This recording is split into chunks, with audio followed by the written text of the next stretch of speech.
दोस्तों, रोज़ की तरह आनंद लक्ष्मी ब्लॉग में सबका अभिनंदन है, सबका स्वागत है। सबके मंगल भविष्य की कामना के साथ बड़ों को मेरा सादर नमस्कार, छोटों को मेरा आशीर्वाद। मैं ठीक हूँ, आशा करता हूँ कि आप ठीक होंगे। दोस्तों, आज के रामचरितमानस के उत्तरकांड के प्रसंग में पक्षीराज गरुड़ जी और काकभूषण जी के संवाद का जो रहस्य तुलसीदास जी ने मानव चेतना के लिए रामचरितमानस में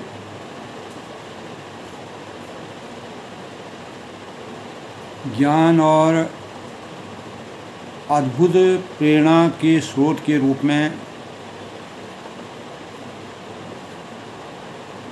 अपनी रचना को तुलसीदास जी ने अवतरित करके इस जीवन के चक्रव्यूह में मानव जीवन की प्राप्ति के बाद हम जीवन के चक्रव्यूह में कैसे अपने कर्तव्यों का निर्वहन करते हैं और इन्हीं कर्तव्यों के निर्वहन के परिणाम स्वरूप हमें अपने जीवन को वास्तविक मानव के रूप में परिमार्जित करने के लिए, उसको सही रूप देने के लिए और धर्म की पराकाष्ठा और मानवता के आलंकारिक जो स्वरूप है उसका वर्णन बड़े ही हृदयस्पर्शी भावों से किया है। दोस्तों, काकभूषण जी के एक पक्षी के रूप में जो इस सृष्टि में अवतरित हुए, तो ब्राह्मण बनने पर ज्ञान प्राप्ति के लिए लोमस ऋषि के पास वह गए और लोमस ऋषि ने ज्ञान दे करके काकभूषण जी को अनेक प्रकार से तर्क वितर्क करने के भावों को उनके अंतःकरण में अज्ञान रूपी अंधकार से ज्ञान रूपी प्रकाश में प्रकाशित करने के लिए और एक सबसे तुच्छ से तुच्छ प्राणी को हम किस प्रकार से ज्ञान मार्ग से संचरित कर सकते हैं, उन भावों को व्यक्त किया।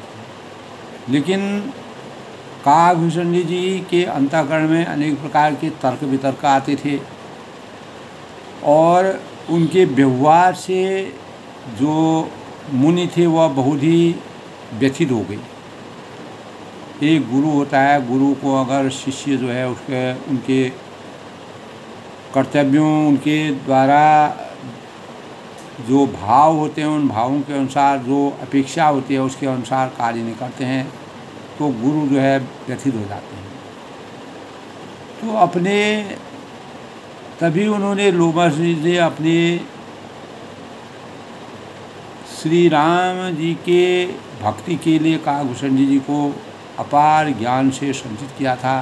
लेकिन काकभूषण जी जो है वह तर्क वितर्क करते थे, जिसके परिणाम स्वरूप लोमस जी ने उनको यानी रामचरितमानस के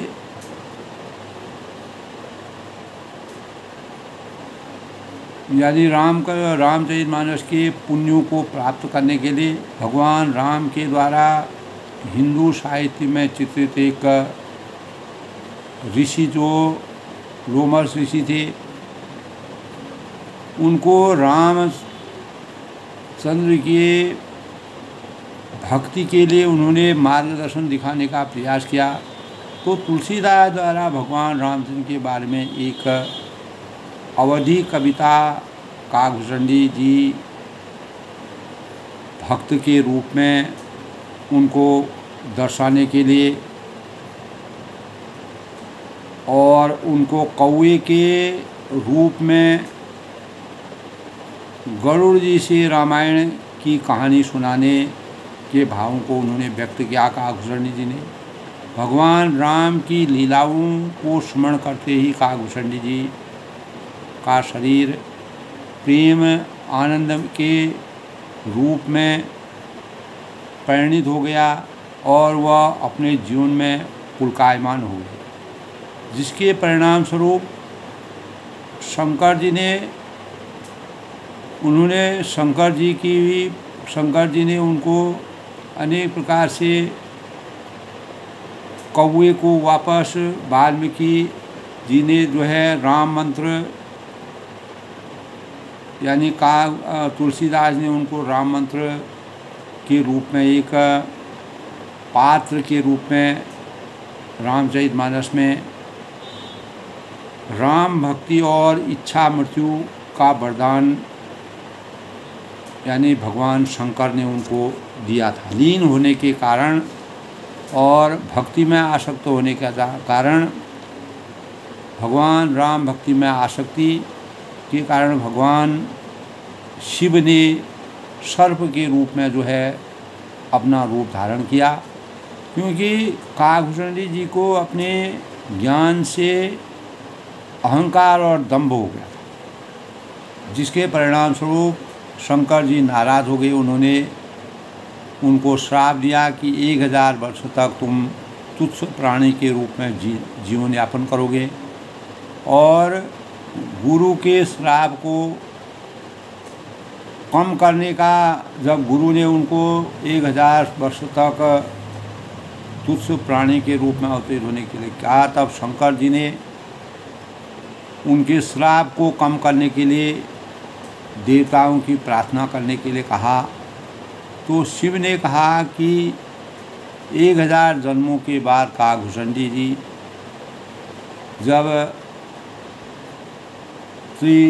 यानी त्रेता में मर्यादा पुरुषोत्तम भगवान राम जी अवतरित होंगे, तो उसी के परिणाम स्वरूप आप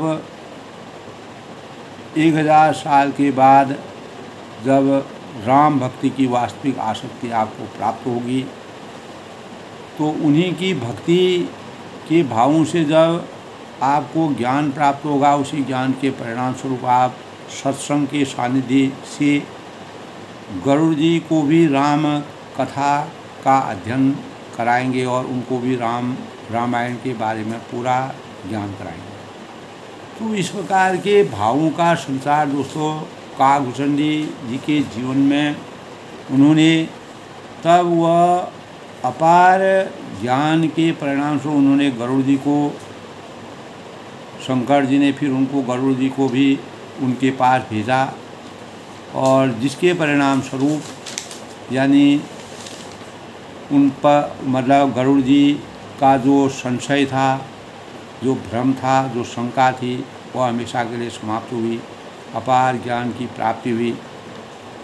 तो एक तुच्छ पक्षी के रूप में अवतरित होकर के मर्यादा पुरुषोत्तम भगवान रामचंद्र जी काकभूषण जी को जिस प्रकार से ज्ञानी और सत्संग की प्रेरणा के रूप में मानव जीवन को चरितार्थ करने अनेक ऋषियों को, मुनियों को, मानवों को, चर है, अचर है, पशु है, पक्षी है, प्राणी है, तो इस जगत में, इस सृष्टि में जितने प्रकार के लोग हैं, सभी ने काकभूषण से ज्ञान की प्राप्ति की। तो तब वह गरुड़ जी से कहते हैं कि हे पक्षीराज, उस कलिकाल में मैं बहुत वर्षों तक अयोध्या में रहा और एक बार वहाँ अकाल पड़ा, तब मैं विपत्ति का मारा विदेश चला गया। और वहाँ जाने पर सर्पों के शत्रु गरुड़ जी से कहते हैं, क्योंकि गरुड़ जी के पास ये शक्ति है कि वह सर्पों, जो विषैले सर्प होते हैं, उनको भी खा जाते हैं, यानी अपार शक्ति है। विष का पान कर लेना। तो दीन, मलिन, उदास, दरिद्र और दुखी होकर उज्जैन वह चले गए थे, और कुछ काल बीतने पर वह संपत्ति पाकर फिर भगवान शंकर की आराधना करते थे। तो एक ब्राह्मण वेद विधि में सदा शिव जी की पूजा करते, उन्हें दूसरा कोई काम नहीं। विप्र एक वैदिक शिव पूजा करें सदा ते काज न दूजा। उनसे उनका सानिध्य हुआ। परम साधु परमारथ बिंदक वे परम साधु और परमार्थ के ज्ञाता थे और शंभु उपासक नहीं हर निंदक। वे शंभु के उपासक थे, हरि की निंदा करने वाले न थे। तो तेई से वही में कपट समेता द्विज दयाल थे अति।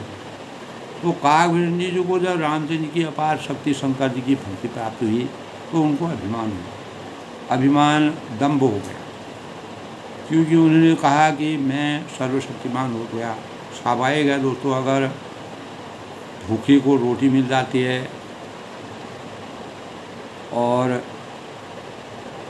वह संपन्न होने लग जाता है तो उसके अंदर अहंकार और दंभ धीरे धीरे बढ़ने लगता है, क्योंकि अज्ञानतावश धन को, अपेक्षाओं को, ज्ञान को का दुरुपयोग भी करना तब संभव होता है जब मानव जीवन में सहन शक्ति की वेदनाएं कम होती है, संवेदनाओं का उद्गार नहीं होता है, अच्छाई और बुराई का ज्ञान नहीं होता है, और एकाएक से हमको कोई चीज़ प्राप्त हो जाती है तो हम आश्चर्यचकित हो जाते हैं, तो अपने को ही नहीं संभाल पाते हैं। इसी कारण परमात्मा की भक्ति और शंकर जी की भक्ति के परिणाम स्वरूप कागभूषण जी को इच्छा मृत्यु मिल गई और सभी चीज़ों में उनको भगवान की भक्ति मिल गई, तो उनका अहंकार और दम्भ बढ़ गया।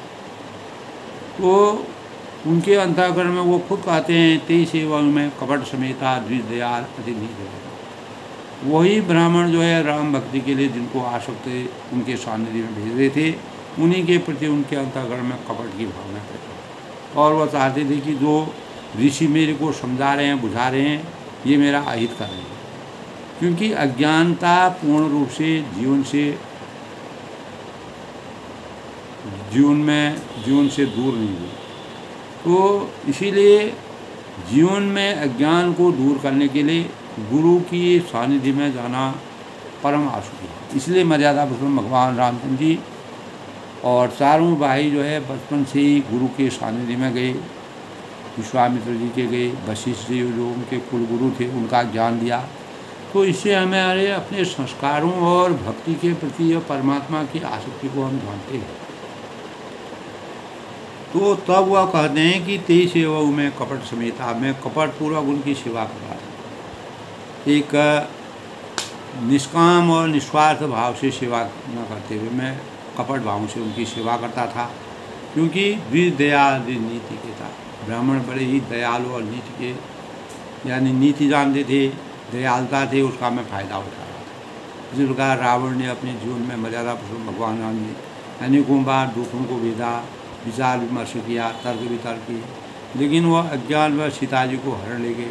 हरण करके ले जाने के बाद भी मर्यादा पुरुषोत्तम भगवान राम जी आचार संहिता के रूप में उसको बहुत रूप से दूत को भेजा। दूतों को भेजने के बाद भी उसका ज्ञान नहीं खुला, यानी वह बैर भाव से ही अपने जीवन को चरितार्थ करते थे, क्योंकि इसीलिए मर्यादा पुरुषोत्तम भगवान राम जी को त्रेता में अवतरित करना पड़ा। तो हे स्वामी, बाहर से नम्र देखकर ब्राह्मण तुझे पुत्र की भांति मानकर पढ़ाते थे, तब परम साधु परमार्थ बिंदक शंभु उपासक नहीं हरे निंदक। तब कहते हैं, बाहिर नम्र देख मोई सोई विप्र पढ़ाओ पुत्र की नाई।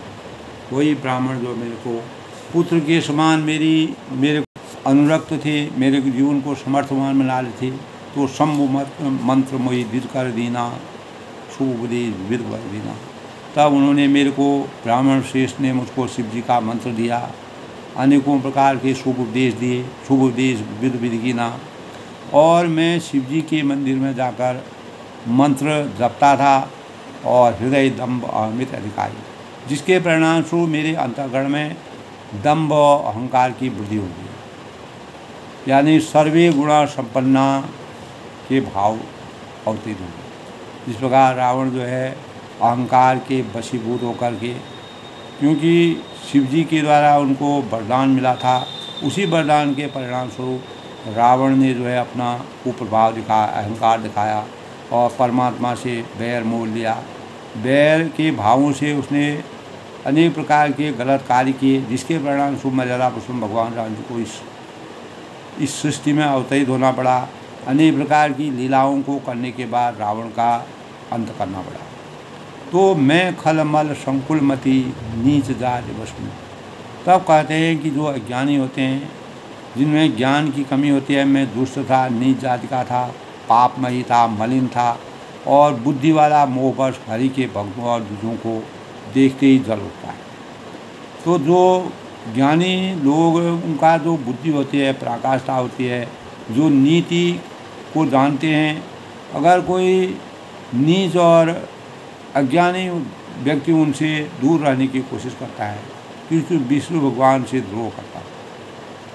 तो काकभूषणी ने खुद ही अपने जीवन में इसको चरितार्थ किया कि मेरे अंदर अवगुणों का जाल फैल रहा था।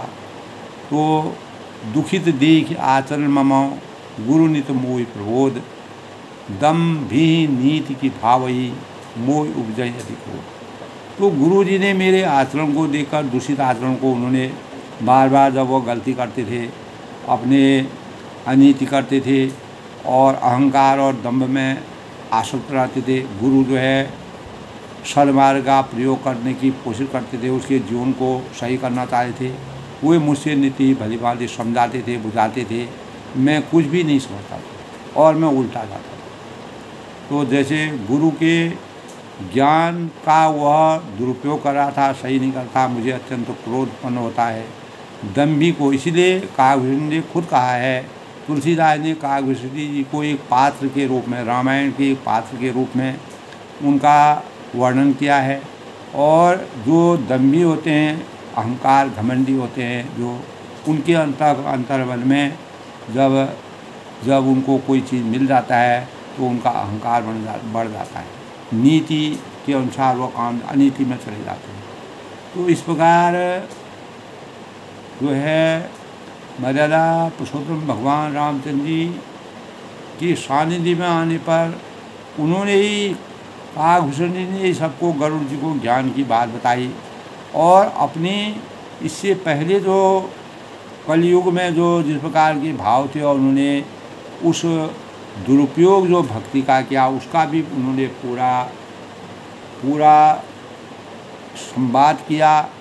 और गरुड़ जी को अपने द्वारा किए हुए कार्यों के बारे में पूर्ण रूप से उनके भावों को व्यक्त कराया, अपने भावों को व्यक्त किया, ताकि जिस प्रकार की गलती मैंने की है वह उस प्रकार की गलती को कोई आगे आने वाली सृष्टि में कोई भी पात्र ना करे, जिससे हमारे जीवन में या जो सृष्टि का निर्माण जो है, सृष्टि की संरचना सही ढंग से चलती रहे।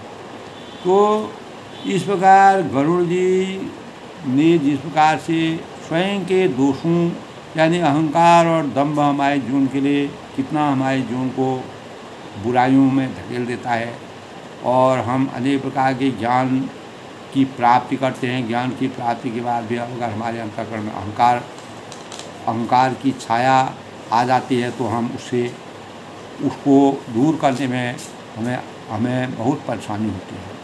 तो इस प्रकार भगवान शिव ने जो है सर्प के रूप में अपना रूप धारण करके और 1000 वर्ष तक तुच्छ प्राणी के रूप में जीने का श्राप शिव जी ने, गुरु के श्राप को कम करने के लिए देवता से प्रार्थना की कि शिव ने कहा कि 1000 जन्मों के बाद जब काकभूषणी रामचंद्र जी का अवतार होगा तब वह जो है तब इस प्रकार तब वह उनको मोक्ष की प्राप्ति होगी। और काकभूषणी ने 11 बार रामायण को सुना था, देखा था, उसके बारे में ज्ञान किया था, ज्ञान प्राप्त था, और 16 बार उन्होंने महाभारत के बारे में सीख ली थी। तो अपार ज्ञान के भंडार वह बन गए थे। लेकिन जो उन्होंने अपने जीवन में गलती की उसका भी उन्होंने, अगर हम भक्ति में परमात्मा को धोखा देते हैं, परमात्मा जो हमको शक्ति देते हैं, जो हमको रास्ता बताते हैं, जो हमारे जीवन के आधार हैं, अगर उन्हीं के साथ हम छल कपट करते हैं, अहंकार करते हैं, दंभ करते हैं, और अगर हमको वरदान मिल जाता है उसका हमको कैसे सदुपयोग करना चाहिए, वो भाव जो है तुलसीदास जी ने काकभूषणी जी एक रामायण के पात्र के रूप में, जिस प्रकार राम मर्यादा पुरुषोत्तम भगवान रामचंद्र जी को एक नायक के रूप में तुलसीदास ने उनका वर्णन किया है। आदर्श मानव के रूप में, आदर्श मानव के रूप में, आदर्श पति के रूप में, आदर्श पुत्र के रूप में, आदर्श यानी राजा के रूप में, आदर्श भाई के रूप में उनका वर्णन किया है। तो इससे काकभूषणी जी को अपार ज्ञान की प्राप्ति है। तो दोस्तों, इसी संबंध में आज के पंचांग की समीक्षा करते हैं। आज का पंचांग दोस्तों, आज 4 अक्टूबर 2024 शुक्रवार का आज दिन है दोस्तों। और सूर्य आज कन्या राशि में प्रवेश करेंगे। आज नवरात्रि प्रथमं शैलपुत्री तो द्वितीयं ब्रह्मचारिणी तृतीयं चंद्रहंती कुष्मांडी पंचमं शुक्लमां सप्तमं कालाती महागौरी च अष्टमं नवमं सिद्धिदात्री नवदुर्गा उत्कालिनी। तो इस प्रकार आज प्रथमं शैलपुत्री द्वितीयं ब्रह्मचारिणी। तो आज जो है प्रथम शैलपुत्री यानी आज ब्रह्मचारिणी के रूप में, द्वितीय यानी नवरात्रि का ब्रह्मचारिणी के रूप में माँ देवी की उपासना की जाती है, पूजा की जाती है। देवी ने ब्रह्मचारिणी के रूप में किस प्रकार से अपना अवतरण लिया, मानव जीवन का कल्याण किया और अपने भक्तों की रक्षा की, अनेक प्रकार के भावों का वर्णन आज जो है देवी सप्तशती में पूर्ण विवरण है। तो आज दोस्तों सुबह जो है यानी दुर्गा पूजन किया जाएगा और ब्रह्मचारिणी के रूप में माँ दुर्गा की उपासना होगी। वैदिक योग का आज संयोग रहेगा और 5:21 तक सुबह। उसके बाद दोस्तों विषकुंभ योग है, कर्ण बालव 4:16 तक रात्रि सायं, और सायं यानी बाद में कौलव 5:31 तक तैतिल आज। और आज का दिन दोस्तों बहुत ही शुभ कल्याणकारी माना गया है, क्योंकि नवरात्रियों में हमारे जीवन में अनेक प्रकार की परमात्मा की साधना, भक्ति भाव का उजागर होता है। चारों ओर का वातावरण का परिवेश शुद्ध होता है और चारों तरफ हिंदू धर्म में दोस्तों नवरात्रि का पूजन बहुत विशेष महत्व रखता है। हर एक घर में पूजा अर्चना उपवास की जाती है और दुर्गा माता की पूजा करने का विधान है। आज के शुभ मुहूर्त की बात करें तो दोस्तों आज का अभिजीत मुहूर्त 11:51 से 12:38 तक। अमृतकाल आज का दोस्तों 11:55 से 1:43 तक। आज ब्रह्म मुहूर्त दोस्तों 4:47 से 5:35 तक होगा। राहु काल जिसके दौरान आज किसी भी प्रकार के शुभ कार्य को करना वर्जित माना गया है 10:14 से 12:09 तक। इस दौरान किसी भी यानी दुर्गा पूजा का जो उपवास में पूजन किया जाता है यानी 10:14 से 12:09 तक दुर्गा, और उसके बाद पूजन किया जा सकता है, उसके सुबेरे किया जा सकता है। आज का सूर्योदय 6:16 पर है, सूर्यास्त 6:03। इस प्रकार दोस्तों आज के शुभ पंचांग का संयोग है। तो हमारे जीवन में दोस्तों मर्यादा पुरुषोत्तम भगवान रामचंद्र के जीवन से तो आध्यात्म, जब हमारे अंतःकरण में आध्यात्म का रहस्य जब आप जानते हैं तो काकभूषणी जी को आध्यात्म के रहस्य के बारे में पूरा ज्ञान हुआ, क्योंकि उनके जीवन में अच्छाई और बुराई का उन्होंने पूरा अपने अंतःकरण में ध्यान लगाया। 1000 वर्ष तक मर्यादा पुरुषोत्तम भगवान रामचंद्र का उन्हें पूजन किया, उनके सान्निध्य में देखा, उनके हर एक भावों को देखा, जहाँ वात्सल्य वर्ण देखा। और वन में जिस प्रकार से 14 साल के वन में रहे और अनेक प्रकार की इस प्रकार की रचनाएँ और भावों को मर्यादा पुरुषोत्तम भगवान राम का विस्तार से उन्होंने वर्णन जो है गरुड़ जी को सुनाया। तब उनके अंतःकरण में आध्यात्म के रहस्यों का जागरण हुआ। तो आध्यात्म ही जीवन का सबसे मूल चीज़ है और आध्यात्म की पराकाष्ठा चिंतन है, मनन है, सृजन है, चेतना है और हमारी सहनशीलता है। हमारी इन पर हमारे भाव निर्भर रहते हैं। हम अपने जीवन में संपूर्ण विधाओं को एक नया आयाम दे सकते हैं तथा उस मूल बिंदु के पास शाश्वत सत्य की ओर हम उन्मुख हो सकते हैं। तो दोस्तों आध्यात्म की शुरुआत वहीं से आरंभ होने लगती है। जीवन को जगाने के लिए अनेक प्रकार की प्रक्रियाओं में जिज्ञासा का प्रादुर्भाव होना एवं उपासना की ओर अग्रसर होना, साधना में प्रवृत्त हो जाना आध्यात्म पर पहुँचने का क्रम है।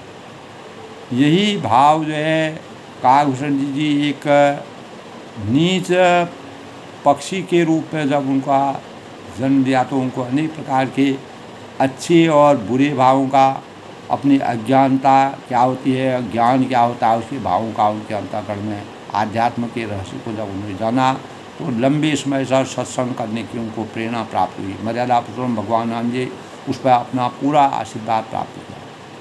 तो जीवन के अनूठे क्रियाकलापों में निरंतर परिवर्तन प्रकृति के कार्य विधाओं पर निर्भर करता है। तो दोस्तों, स्वाध्याय चेतना को जागृत करता है। अगर हम स्वाध्याय करते हैं, काकभूषण जी ने भी स्वाध्याय किया, जिसके परिणाम स्वरूप आत्मा को परमात्मा की विधाओं में समाहित करने के लिए प्रेरणा प्राप्त करते हैं। तो परम तत्व महामानव परम तत्व का साकार स्वरूप निराकार की उपासना से ही प्राप्त होता है। जीवन की दोस्तों, हमारे जीवन की जो मौलिक विधियों में ब्रह्मांड की शक्तियों का मूलतः समावेश होता है, क्योंकि जहाँ तक हमने साधना के क्रम में यह अनुभव किया है कि मानव मात्र का जीवन एवं पंच महाभूत तत्व से बना शरीर पूर्ण रूप से जो है ब्रह्मांड है। तो यह भी शाश्वत सत्य है कि तो जब हम पंच महाभूत तत्व में आते हैं तो हमारे साथ हमारी विधाओं और विधाएं लिप्त होती हैं। तो माया का अर्थ दोस्तों, माया का अर्थ है नहीं, बल्कि इसका कोई अस्तित्व नहीं होता है। जो अस्तित्व विहीन है, हम उसको, जो अस्तित्व विहीन है, हम उसी को श्रेष्ठ समझकर उसके द्वारा प्रेरित अपनी संपूर्ण कार्य प्रणालियों को साकार मान बैठते हैं। तो हमें जो भी प्रेरणा मिलती है, काकभूषण जी को जो भी प्रेरणा मिली, आत्मचेतना के ऊपर निर्भर करती है। उनने उनको आत्मसात किया। जो उन्होंने अपने गुरु को छल कपट किया, उसको उन्होंने आत्मसात किया। तो दोस्तों, हमारा शरीर किसी पशु के रूप में हो, पक्षी के रूप में, प्राणी के रूप में हो, तो परमात्मा द्वारा आसक्त जो शरीर होता है उसमें ब्रह्म का स्वरूप होता है। अगर ब्रह्म का स्वरूप विराजमान हो जाता है तो शरीर असीम शक्तियों का पुंज बन जाता है, परंतु हम उसे समझ नहीं पाते। अज्ञानतावश हमको समझ नहीं पाते हैं। काकभूषण जी अज्ञानता के कारण गुरु के वास्तविक स्वरूप को नहीं पहचान सके। तब शिव जी ने जो है सर्प बन करके उनको अनेक प्रकार के तर्क को तर्क करते थे। लोमेश ऋषि ने उनको हजारों साल जब मर्यादा पुरुषोत्तम भगवान चेता में अवतरित होंगे तब उनको मोक्ष की प्राप्ति होगी। तो ब्रह्म और शक्ति स्वरूप क्या है, इसको हमको समझना चाहिए। आत्मचिंतन से प्राप्त करने की उत्कंठा ब्रह्म है और उसे तत्व में स्थापित करने की जो विद्या है वह शक्ति है। तो हम काकभूषण के जीवन से यही प्राप्त हमको प्रेरणा मिलती है कि ब्रह्म और शक्ति के रहस्यों को समझ नहीं पाते हैं और उसकी खोज में लगे रहते हैं। तो सूर्य की एकात्मकता, जिस बार सूर्य हमें अपने प्रकाश से पूरे जगत को उजाला करते हैं, आलोकित करते हैं, कि तो सूर्य की एकात्मा का उनकी किरणों का प्रवाह ब्रह्मांड और शक्ति के स्वरूप में जो शाश्वत सत्य है और जिसको यूनिवर्सल ट्रुथ कहते हैं। दोस्तों, इन सभी रहस्यों को हम सभी जान पाते हैं जब हमारे अंदर चैतन्यता आ जाती है। इसीलिए काकभूषण जी के अंतःकरण में जब चैतन्यता का समावेश हुआ तब उनको गुरु की महिमा और भगवान ने जो उनको वरदान दिया था उस वरदान के वास्तविक स्वरूप को वह समझ सके, उसका वास्तविक ज्ञान उनको हुआ और उनका जो अज्ञान रूपी अंधकार था वह हमेशा के लिए समाप्त हो गई। ज्ञान रूपी प्रकाश में उनका जीवन अवतरित हुआ। तो दोस्तों, कल के प्रसंग की बात मैंने बताया, मैं खल मल संकुल मति नीच जात बस भो। हरिजन द्वेष देखिए रहूँ कराऊँ विष्णु पर।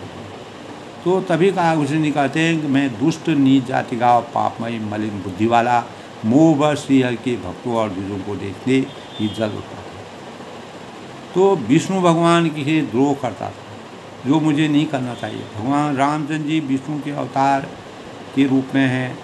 गुरु इस प्रकार का है, दुखित देख आचरण मम गुरु नित मोहि प्रभु।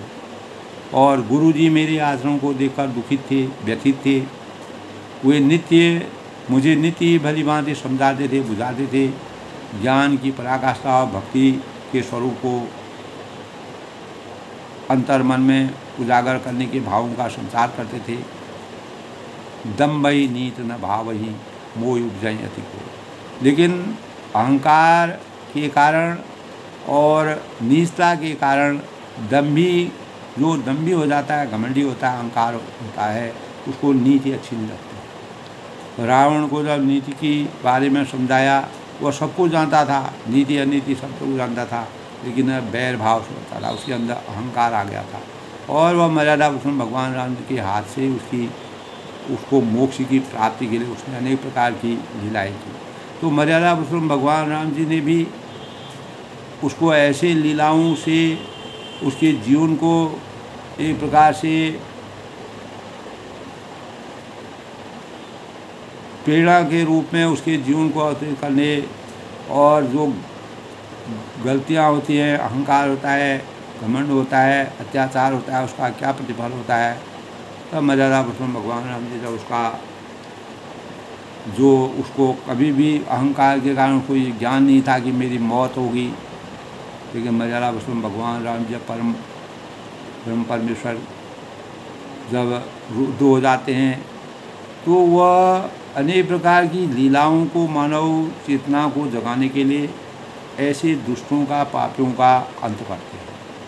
तो तभी यदा यदा धर्मस्य ग्लानिर्भर भारत अभ्युत्थान तथा तदात्मानु सुधार। इसी प्रकार त्रेता में, द्वापर में कृष्ण भगवान ने इस प्रकार का अपना अवतरण लिया दुष्टों का संहार करने के लिए और धर्म की रक्षा करने के लिए। इसीलिए त्रेता में भगवान रामचंद्र ने जब चारों ओर अनेक प्रकार के अत्याचार होते, राक्षसों की वृद्धि होती थी, अत्याचार होते, ऋषि मुनि अपनी तपस्या नहीं करवाते, राजा परेशान थे और देवता भी परेशान थे, तब मर्यादा पुरुषोत्तम भगवान ने अवतरण लेकर के 14 साल के वनवास के दौरान अनेक प्रकार के इस संसार में जितने भी बुराइयां थी, उन बुराइयों को अंत करने का संकल्प लिया। तो आज के प्रसंग में दोस्तों, एक बार गुरु जी ने बुलाई, मोई नीत बहु भान सिखाई, शिव सेवा कर फल सुख होई, अविरल भगत राम कर। तब कहा कृष्ण जी कहते हैं गरुड़ जी से कि एक बार गुरु जी ने मुझे बुला लिया और बहुत प्रकार से परमार्थ और नीति की शिक्षा दी, और जिसके परिणाम स्वरूप शिव सेवा कर फल सुख होई, और कहा कि पुत्र शिव जी की सेवा का फल यही है कि श्री राम के चरणों में प्रदान, जिसके अंतःकरण में परमात्मा मर्यादा पुरुषोत्तम भगवान राम के प्रति स्नेह नहीं होगा, वह शिव जी की भक्ति प्राप्त नहीं कर सकता है। अगर शिव की भक्ति में हम पूर्ण रूप से शिव की भक्ति नहीं करेंगे तो हम रामचंद्र की भक्ति नहीं प्राप्त कर सकते। तो शिव जी की सेवा का फल यही है कि श्री राम के चरणों में प्रदान। शिव जी जब खुश होते हैं तब मर्यादा पुरुषोत्तम भगवान राम जी का हमको उनकी भक्ति का आशीर्वाद मिलता है। राम ही भजन तात शिव धाता, नर पावर कह के बुलवाता। तो अब वह गरुड़ जी से कहते हैं कि हितात शिव जी और ब्रह्मा जी भी श्री रामचंद्र जी को भजते हैं। तब कहते हैं शिव विरंच मोहि राम भक्ति न भावा। जो शिव से विरंच रहते हैं, अलग रहते हैं, वह मेरी भक्ति में संपूर्ण नहीं हो सकते हैं। तुलसीदास ने इस कार्य का वर्णन किया है, राम ही भजई ताप शिव धाता। हे तात शिव जी और ब्रह्मा जी भी राम जी को भजते हैं जब नर पावर के दिखवाता। फिर नीच मनुष्य की तो बात ही क्या है, तो उनकी क्या गाथा की जाए, उनका कोई अस्तित्व नहीं है, कोई रहस्य नहीं है। जब इस सृष्टि के जो सृजन करता है, जो पालनहार हैं, जो सृष्टि के संचारक हैं, जो सृष्टि को समाप्त करने वाले हैं, वह तो मर्यादा पुरुषोत्तम भगवान राम जी के आगे समर्पण जिनका है, भक्ति जिनकी है, तो नीच मनुष्य यहाँ पर कोई मायने नहीं रखता। जो अज्ञानी लोग हैं वह क्या मायने रखता है। जासु चरण अज शिव अनुराग, ब्रह्मा जी और शिव जी जिनके चरणों के प्रेमी हैं, हमेशा जिनके चरणों में अपना आसक्त रहते हैं, तासु द्रोह सुख चरय अभागी, अरे अभागे उसके द्रोह करके तो सुख पाता है। स्वयं से कालभूषण जी कहते हैं कि मैं इतना नीच हूँ, इतना पापी हूँ और मुझे पता ही नहीं है, मैं अज्ञान के बस अगर वरदान पा गया तो मैंने अपने को सर्वशक्तिवान जो मेरा अहंकार और दम्भ जो है मेरा ये झूठा है, इससे मैं परमात्मा की भक्ति में वास्तविक ज्ञान की प्राप्ति नहीं कर सकता। हर कहूँ हरि सेवक गुरु का है। तो तुलसीदास ने दोस्तों इस प्रकार का हृदय स्पर्शी वर्णन किया है कि हर कहूँ हरि सेवक गुरु का हूँ। गुरु जी ने शिव जी को हरि का सेवक कहा और गुरु ने ये मार्ग बताया, बिन गुरु ज्ञान कहाँ ते पाऊँ। तो हर कहूँ हरि सेवक गुरु का हूँ, सुनि खगनाथ हृदय मम देव। तब वह कहते हैं कि गुरु ने शिव जी के हरि का सेवक कहा है। यह सुनकर ही पक्षीराज मेरा हृदय जल उठा, मेरे हृदय में अनेक प्रकार की जलन होने लगी और जिसके परिणाम स्वरूप अधम जाति में विद्या पाई। नीच जाति का मैं विद्या पाकर ऐसा हो गया जैसे दूध पिलाने से सांप। तो सांप को अगर दूध पिलाया जाता है तो उसका विष और बढ़ता है। अगर अज्ञानी को ज्ञान की प्राप्ति हो जाती है तो वह उसका अगर सदुपयोग नहीं करता है तो वह उसका अज्ञान बढ़ता रहता है और वृद्धि होती है। जिस प्रकार सांप को हम दूध पिलाते हैं तो उसका विष और बढ़ता है, इसी प्रकार अज्ञान रूपी अंधकार में जो आसक्त रहता है तो वह उसका अज्ञान बढ़ता जाएगा अगर वह उसका सही सदुपयोग नहीं करता है।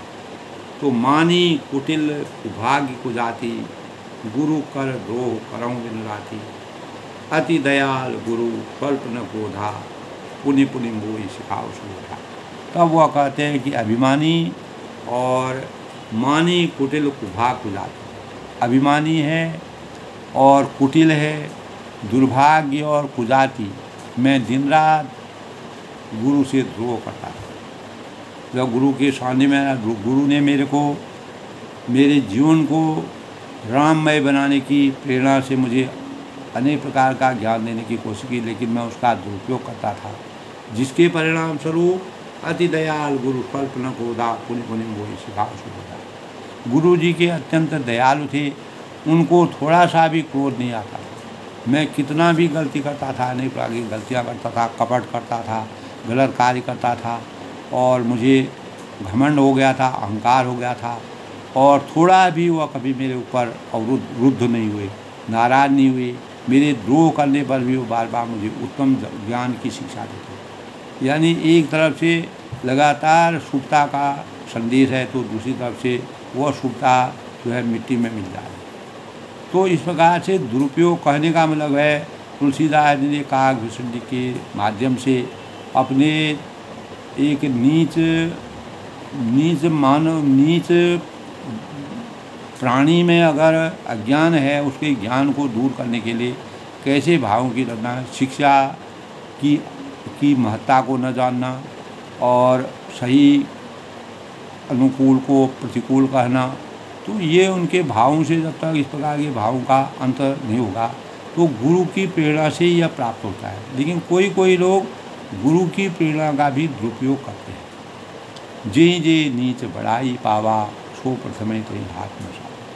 तो नीच मनुष्य जिसे बढ़ाई पाता है, अगर कोई बढ़ाई करता है नीच मनुष्य, वह सबसे पहले उसी को मार कर उसी का नाश करता है। ऐसे कलयुग में दोस्तों इस प्रकार के अनेक प्रकार के भाव मिलते हैं। अगर कोई किसी की भलाई करता है और उसी के लिए दुश्मन बन जाता है, तो इसी प्रकार कलयुग के कुप्रभावों का वर्णन करते हुए काकभूषण जी कहते हैं, अपने को समर्थवान अपने को दर्शाते हुए कहते हैं कि जीते नीच बढ़ाई पावा। नीच मनुष्य जिसे बढ़ाई पाता है, जब उनको ज्ञान की प्राप्ति हुई तब उन्होंने अपने द्वारा किए हुए गलत कार्यों का पूर्ण रूप से रहस्य बताया और सो प्रथम ही हति हो नशावा, वही सबसे पहले उसी को मार कर उसका नाश करता है। धूम अनल संभव सुन भाई, हे भाई सुनिए, गरुड़ जी से कहते हैं कि आग से उत्पन्न हुआ अनल संभव सुन भाई, आग से उत्पन्न हुआ धुआं मेघ की पदवी पाकर तीन बुझाओ घन पदवी पाई, उसी अग्नि को बुझा देता है। तो उसी प्रकार जो ज्ञान देता है वही, यानी जो अज्ञानी होता है उसको ज्ञानी ज्ञान देता है, तो वह अज्ञानी ज्ञान प्राप्त करके उसी ज्ञान की ज्ञानी व्यक्ति को नष्ट करने की सोच रखता है। ये कलयुग के कुप्रभावों का वर्णन उन्होंने अपने ही द्वारा, मैंने इस प्रकार के कार्य किए जिसके परिणाम से मुझे उन्होंने उसका पायश्चित किया। रज मग परी निरादर रही, सब कर प्रहार मिल रहे। तो धूल रास्ते में निरादर से पड़ी रहती है, रज मग परी निरादर रही। जैसे धूल जो है रास्ते में निरादर से पड़ी रहती है, उसका कोई आदर नहीं करता है। सब कर पर प्रहार मिल रही, और सदा सब राह पर चलने वाले जो होते हैं वो लातों से मार करके हर एक आदमी वो धूल को लात पार के उसको दूषित करता है। मरु तो उड़ाओ प्रथम ते भरे, और जब पवन चलती है, हवा चलती है वेग से, तब वह उड़ने लगता है और ऊंचा उठता है, तो सबसे पहले वह उसी पवन को भर देता है। जो शुद्ध हवा होती है उसी को गंदगी कर देता है। पुण्य नृप नयन किरीट ही पर। और ठीक इसी प्रकार राजाओं के नेतों और किरीटों पर पड़ती है। वही धूल जो है राजाओं और बड़े बड़े जो महत्वाकांक्षी लोग होते हैं उनके सिरों पर पड़ती है। तो कहने का मतलब यह है दोस्तों, हम अगर कीचड़ में अगर हम पत्थर मारते हैं तो वह कीचड़ हमारे सर पर पड़ता है। इसीलिए अज्ञान रूपी अंधकार से हम अपने जीवन को कैसे दुखी करते हैं, परेशान करते हैं। वही भाव काकभूषण जी ने गरुड़ जी को समझाया कि मेरे जीवन का ऐसा भी प्रमाण उन्होंने अपने जीवन का, खुद का जीवन प्रमाण उन्होंने तुलसीदास में इसका की रचना दी है। सुन खगपति और समुझ प्रसंगा। तो तब वह कहते हैं कि काकभूषण जी कहते हैं, ये पक्षीराज गरुड़ जी सुनिए, ऐसी बात समझकर बुद्धिमान लोग अधम या नीच का संग नहीं करते। इसीलिए कहा है, बिनु सत्संग विवेक नोई, राम कबाल सुलभ न सोई। बिनु सत्संग सुलभ न सोई, राम कबाल दुर्लभ। और अनेक प्रकार के सत्संग क्या होता है, हे पक्षीराज गरुड़ जी सुनिए, ऐसी बात समझकर बुद्धिमान लोग अधम का संग नहीं छोड़ते। जो बुद्धिमान लोग होते हैं वो अधम का, नीच का संग नहीं करते, उनसे दूर रहते हैं, उनसे दूरी बना के रहते हैं। संत न छोड़े संतई, कोटि के मिले असन, मिले भुजंगई व्याधिया शीतलता न। भले ही उनकी शीतलता नहीं जाती है, लेकिन वह उससे दूर रहने की कोशिश अवश्य करते हैं। क्योंकि कवि कोविद गावही ऐसी नीति, कवि और पंडित ऐसी नीति करते हैं, ऐसी मर्यादा करते हैं। ये नीति की बात है कि खल सन कलह न भल नहीं पीते। जो दुष्ट लोग होते हैं वो लोग, उनको कलह की इच्छा, कलह ही अच्छा लगता है, और प्रेम उनके अंतःकरण में बसता ही नहीं। जिसको जाको प्रभु जी दुख देते हैं, ताकि मत्ती पहले रहे। तो अगर हमको परेशान होना है, जो खल होते हैं, जो दुष्ट होते हैं, उनको ज्ञान का प्रभाव उनके अंतःकरण में, उनको अच्छा ही अच्छा नहीं लगता है, बुराई अच्छी लगती है, क्योंकि वह अज्ञान रूपी पर्दे से उनका अंतःकरण ढका रहता है। उदासीन नित रह गोसाई, खल परे हूँ खान किनारे। हे गोसाई, उनसे ही सदा उदासीन रहना चाहिए, उससे तो सदा उदासीन ही रहना चाहिए। क्योंकि खल परे हूँ खान किनारे, जो दुष्ट होते हैं और कुत्ते की तरह दूर से ही त्याग देना चाहिए। जिस प्रकार दुष्ट को कुत्ते की तरह दूर से ही त्याग देना चाहिए। कुत्ते से लोगों को डर लगता है कि वह कोई काट दे, तो वह हमारे जीवन के लिए अभिशाप बन जाएगा। मैं खल हृदय कपट कुटिलाए, मैं दुष्ट था, हृदय में कपट और कुटिलता मेरी भरी हुई थी। मैंने अपने गुरु के जो ज्ञान था उसका दुरुपयोग किया। इसीलिए यद्यपि गुरु हित कराई न मोई दुष्वाई, गुरु की हित की बात करते थे, पर मुझे वह सुहाती नहीं थी, मुझे डुबाती नहीं थी, मुझे अच्छी नहीं लगती थी। क्योंकि अज्ञान रूपी जब अंधकार हमारे अंतःकरण में अहंकार और दम्भ हो जाता है, तो मानव जो है सच्चे मार्ग पर न चल के कुमार्ग पर चलने की कोशिश करता है। तो बिनु सत्संग विवेक नहीं है। विवेक जो है, वास्तविक विवेक हमारा तब खुलेगा जब हम सत्संग का सही ढंग से सदुपयोग करेंगे, गुरु की आज्ञा का, गुरु के वचनों का सही भाव से निर्वहन करेंगे। एक बार हर बंद रहो जगत रहो शिव नाम, गुरु आए सो अभिमान दें उठ नहीं किए। और एक बार की बात वो कहते हैं कि मैं शिव जी के मंदिर में शिव का नाम जप रहा था, उसी समय गुरु जी वहाँ आए, पर अभिमान के मारे मैंने उठकर उनको प्रणाम किया। देखो, जिस गुरु ने उनको इतना जीवन दान दिया था, उन्हीं को उनको अवहेलना की। स्वयं कागभूषण जी अपने ज्ञान जो उन्होंने, प्रेरणा जो उनको प्राप्त हुई थी गलत कार्यों को करने से, जो प्रेरणा जो उनको एक प्रकार का सबक मिला था, उस सबक को उन्होंने गरुड़ जी को समझाने का प्रयास किया। मेरी बुद्धि, मेरी मूर्खता, मेरे अहंकार, मेरे दम्भ का ही कारण था। सो दयाल नहीं कहो कछु पूर्ण रूस लवदेश, अति अग गुरु अपमानता सही नहीं सके नहीं। तो तब वह कहते हैं कि गुरु जी दयालु थे, कृपावान थे, और मेरा दोष देखकर भी उन्होंने कुछ भी नहीं कहा, और लवलेश माने कुछ भी मेरे से नहीं कहा, मात्र थोड़ा भी कुछ भी मेरे से गलत नहीं कहा। अति अघ गुरु अवमानता सही नहीं सके नहीं। तब उनके हृदय में लेश मात्र भी सम्मान नहीं किया, उनको उनके चरण नहीं छुए। और क्योंकि मैं अभिमान, अहंकार और दम्भ में आसक्त हो गया था, क्रोध उनको प्राप्त, तब भी उनको क्रोध नहीं हुआ। तब वह कहते हैं पर गुरु का अपमान बहुत बड़ा पाप है। तब उनको अपने जीवन में सबक मिला, उनको एहसास हुआ, उन्होंने प्रायश्चित किया कि गुरु का अपमान, गुरु के ज्ञान के बिना गुरु गोविंद दोनों खड़े काके लागू पाए, बलियारी गुरु आपने गोविंद, गुरु बिन ज्ञान कहाँ से पाओ। तो गुरु का अपमान करने पर का सबसे बड़ा पाप इस संसार में। अतः महादेव जी उसे नहीं सह सकते, तो शंकर जी भी उसको बर्दाश्त नहीं करते। तब शंकर जी ने सर्प का रूप धारण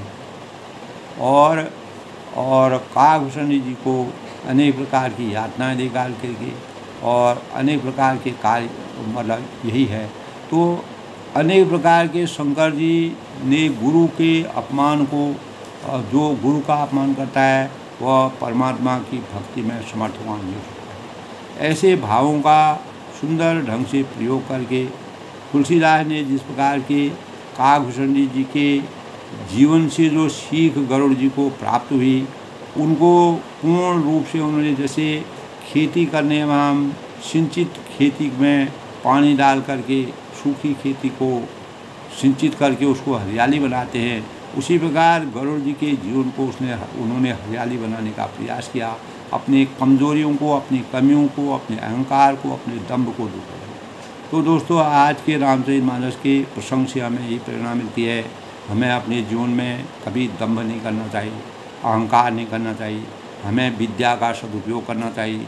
दुरुपयोग हमारे जीवन के लिए सबसे गलत मार्ग है।